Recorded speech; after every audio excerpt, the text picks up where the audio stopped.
How to hack.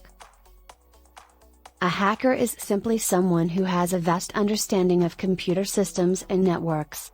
Some hackers use their skills for illegal and unethical purposes, while others do it for the challenge. Even if you have no intention of hacking, it's good to know how hackers operate to avoid becoming a target. If you're ready to dive in and learn the art, this video teaches you a few tips to help you get started. Part 1. Learning the skills needed to hack. 1. Understand what hacking is. Broadly speaking, hacking refers to a variety of techniques that are used to compromise or gain access to a digital system. This can be a single computer, a smartphone or tablet, or an entire network. Hacking necessitates a wide range of specialized skills. Some are extremely technical. Others are more psychological in nature. There are numerous types of hackers who are motivated for a variety of reasons. 2. Understand the ethics of hacking. Despite the ways hackers are depicted in popular culture, hacking is neither good nor bad. It can be used for either purpose. Hackers are simply people who are skilled in technology and enjoy solving problems and breaking through barriers. You can use your hacking skills to solve problems, or you can use them to create problems and engage in illegal activity. 3. Learn how to use the Internet and HTML. If you want to hack, you must first learn how to use the Internet. Not only will you learn how to use a web browser, but you will also learn how to use advanced search engine techniques. You will also need to understand HTML in order to create Internet content. Learning HTML will also teach you some good mental habits that will aid you in your programming endeavors. 4. Learn how to program. Learning a programming language may take some time, so be patient. Instead of learning individual languages, concentrate on learning to think like a programmer. Concentrate on similar concepts across all programming languages. C and C++ are the programming languages used to create Linux and Windows.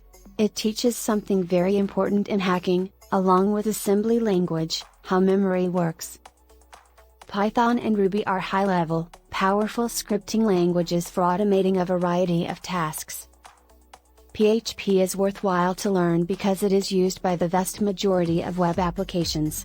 Perl is also a viable option in this field. Bash scripting is required. That is how simple it is to manipulate Unix/Linux systems. You can use Bash to write scripts that will do the majority of the work. Assembly language is a must-know. It is the basic language that your processor understands, and there are multiple variations of it. You can't truly exploit a program if you don't know assembly. 5. Get an open-sourced Unix-based system and learn to use it.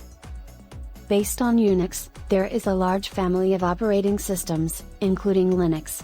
Unix is used by the vast majority of web servers on the Internet. If you want to hack the Internet, you'll need to learn Unix.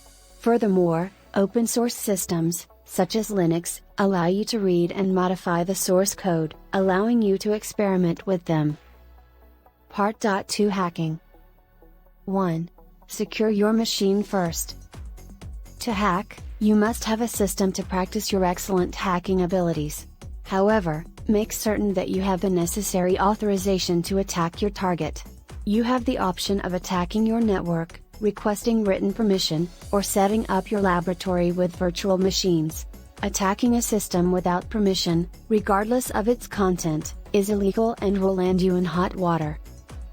Boot-to-root systems are specifically designed for hacking. These systems can be downloaded from the Internet and installed using virtual machine software. You can try your hand at hacking these systems. 2. Know your target. Enumeration is the process of gathering information about your target. The goal is to establish an active connection with the target and identify vulnerabilities that can be exploited further.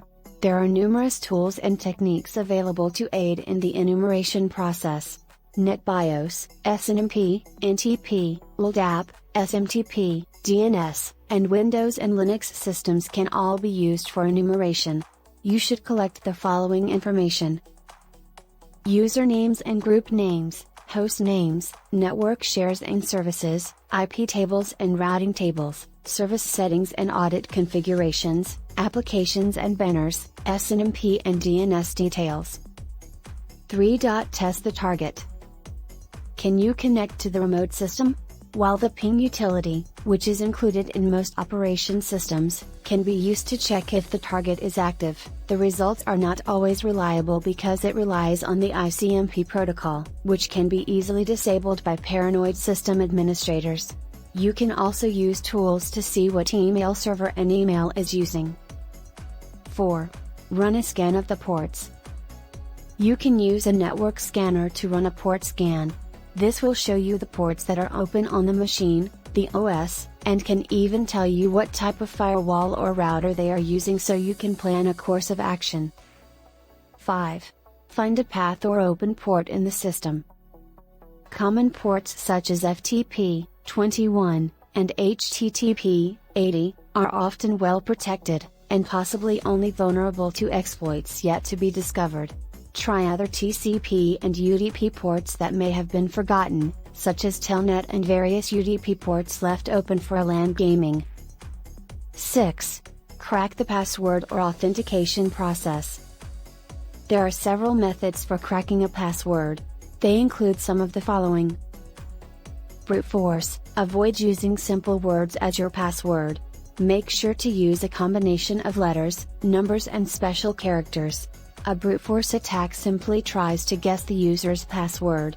This is useful for gaining access to easily guessed passwords, i.e. password 123. Social engineering: you should never give your password to anybody, no matter who they claim to be. Hackers may also go dumpster diving to look for information or try to gain access to a secure room.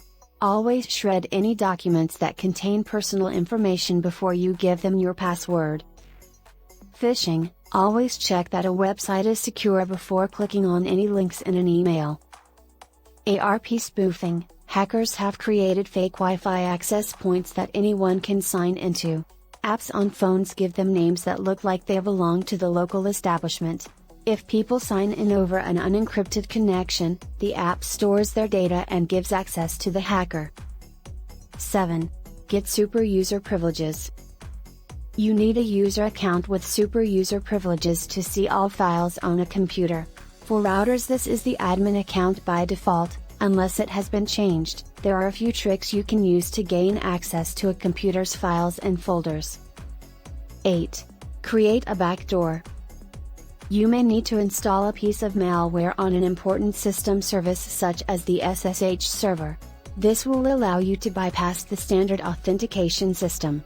Your backdoor may be removed during the next system upgrade, so make sure you know how to access your machine again. 9. Cover your tracks. Don't let the administrator know that the system is compromised. Don't make any changes to the website. If you patched a server like SSHD, make sure it has your secret password hard-coded. Do not create more files than you need. Act as quickly as possible. Thanks for watching and don't forget to subscribe.